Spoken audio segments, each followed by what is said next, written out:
Assalamualaikum warahmatullahi wabarakatuh. Perkenalkan, nama saya Tiara Nur Akira. Di sini saya akan mempresentasikan tentang kondisi pertumbuhan ekonomi di Indonesia.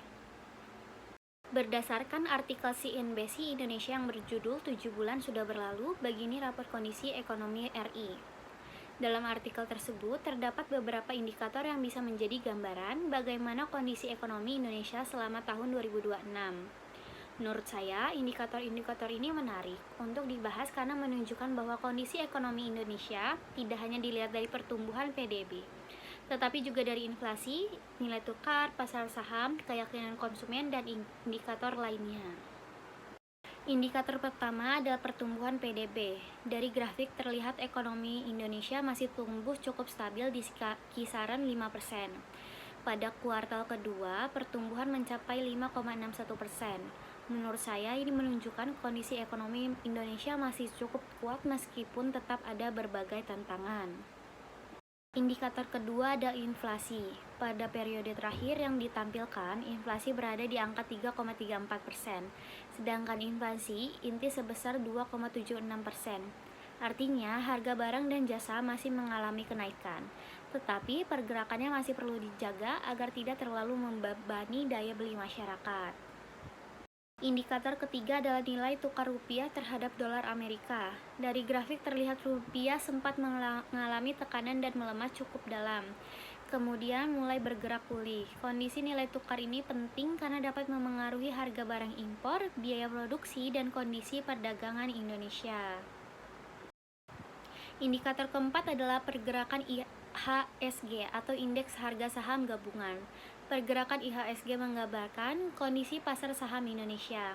Dari grafik dalam artikel, IHSG mengalami naik turun yang menunjukkan pasar masih cukup berfluktuasi. Kondisi ini dipengaruhi oleh sentimen investor dan perkembangan ekonomi, baik dari dalam maupun luar negeri. Indikator kelima adalah keyakinan konsumen yang terus mengalami penurunan. Menurut saya, kondisi ini perlu diperhatikan karena tingkat keyakinan konsumen berkaitan dengan keputusan masyarakat untuk berbelanja. Jika masyarakat semakin kurang yakin terhadap kondisi ekonomi, mereka cenderung lebih berhati-hati dalam mengeluarkan uang. Hal ini nantinya bisa memengaruhi konsumsi dan pertumbuhan ekonomi. Indikator keenam adalah penjualan retail yang mulai mengalami penurunan. Menurut saya, kondisi ini menunjukkan bahwa daya beli masyarakat mulai melemah.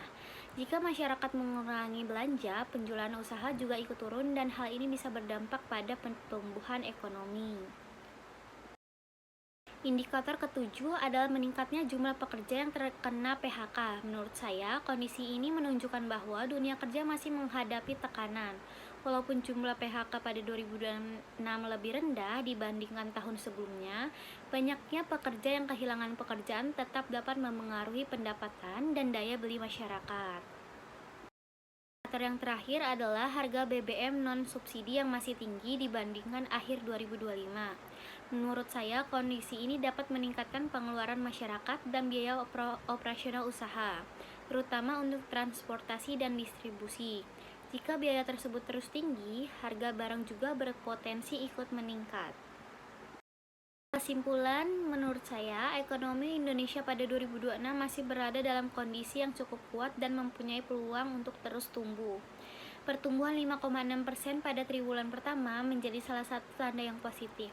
Namun, pemerintah tetap perlu berhati-hati menghadapi ketidakpastian ekonomi global dan memastikan pertumbuhan tersebut bisa dirasakan secara lebih merata oleh masyarakat.